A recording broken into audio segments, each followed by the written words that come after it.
नमस्कार, मैं हूं आपके साथ हर्षिता और आप देख रहे हैं पुलिस वाला वेब न्यूज।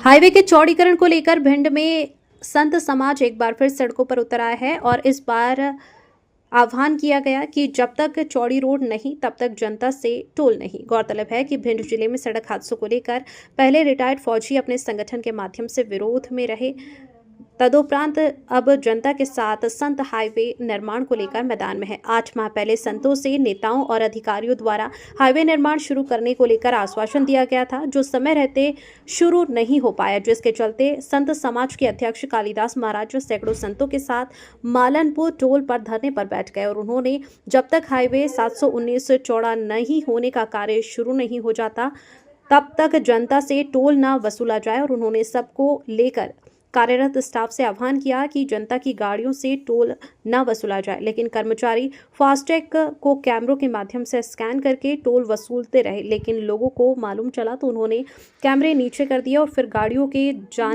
आने जाने का सिलसिला चलता है। आपको बता दें कि भिंड, मुरैना और ग्वालियर जिले के लगभग 200 संत एक दिन के सांकेतिक धरने पर बैठे, जिनमें उन्हें अगस्त 2026 तक किसानों के खातों में जमीनों की राशि अंतरित करने का आश्वासन मिला है। अब देखने वाली बात होगी कि भाजपा सरकार अपने वादे पर खरा उतरती है या हाईवे 719 पर लोगों की जान जाने का सिलसिला अनवरत जारी रहेगा।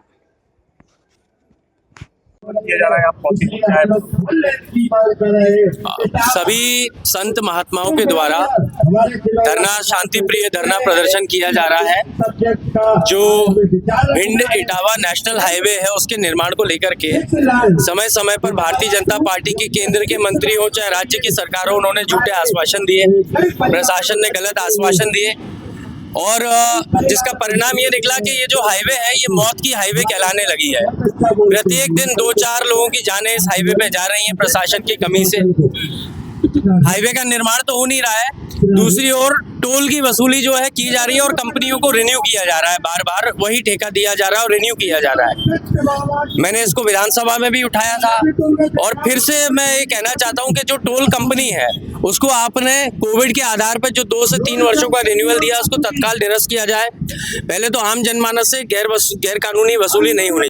आंदोलन किया है, टोल रोड नहीं तो टोल नहीं, क्या कहेंगे सर? आप लोगों की संतों से बात हुई थी? जो आज का सम्मानीय जो पूजनीय संत है उनके द्वारा आह्वान किया गया था एक दिवस का कि रोड नहीं टोल नहीं, तो हमने MPRDC के जो संबंधित ऑफिसर है उनको, यहाँ के जो संबंधित SDM है वो, मैं खुद यहाँ पे उपस्थित है पुलिस बल के साथ में, ताकि शांति व्यवस्था न बिगड़ पाए और जो शासन स्तर पर जो काम हो रहा है उनको अवगत कराया गया कि ग्वालियर भिंड इटावा जो रोड जा रहा है उसका DPR तैयार हो गया है। उसके DPR की समय सीमा थी वो 2026 अप्रैल थी, अगस्त में दिसंबर में कर दिया गया है। बाकी जो कंप्यूटर अथॉरिटी होती हैं कि भूजन की कार्रवाई कौन से अधिकारी करेंगे वो उनको बता दिया गया है कि उसके लेटर निकल चुके हैं, कितने गांव आ रहे हैं वो बता दिया गया है। तो जो हम लोग इस तरह की कार्रवाई थी वो पूरी की जा चुकी है। अभी तक जानकारी छुपाई क्यों जा रही थी? कौन सी जानकारी? जो संतों के नहीं को लेकर आज संतों का एक दिवसीय आंदोलन था, क्या आंदोलन था बताएं, क्या आश्वासन? तो नहीं, जो है वैसे तो नरेगा सरकार की, सदगुरुदेव भगवान की वैसे तो आश्वासन दिया है हमारे केंद्रीय मंत्री, दोनों मंत्रियों ने, हमारे नितिन गडकरी जो पेट्रोलियम मंत्री हैं और हमारे ज्योतिरादित्य सिंधिया जी, तो हमें पूर्ण विश्वास है, लेकिन कार्य में देरी तो हो ही जाती है। अभी सभी संतमान जो हमारा परमार्थ में है, सबकी जागृति हुई, तो इसमें देरी क्यों हो रही है? तो खाली देरी के लिए जागृत किया गया है, कोई उसका ना आंदोलन था ना कोई अनुरोध ही था, जब इसमें क्यों देरी हो रही। तो हमारे अधिकारियों ने पूरी जानकारी हमको दी है। हमारे SDM महंगाम, SDM हमारे गौद, SDM हमारे मरार, ये हमारी बहुत ठीक है।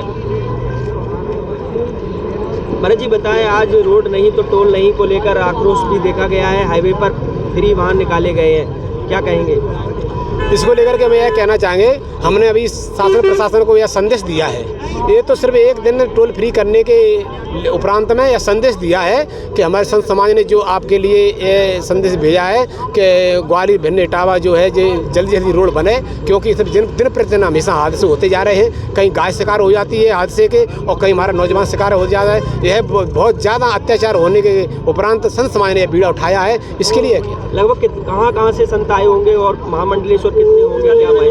वैसे तो भिंड, मुरैना, ग्वालियर 3 जिले के तो संत यहाँ मुख्य प्रधान से आए हुए हैं। हालांकि बाहर से भी संत आए हुए हैं और कई एक संत आने को भी थे, लेकिन वहाँ हमारे समाधान कर दिया। कितने संत होंगे यहाँ पे? अभी यहाँ करीब 200 करीब संत इकट्ठे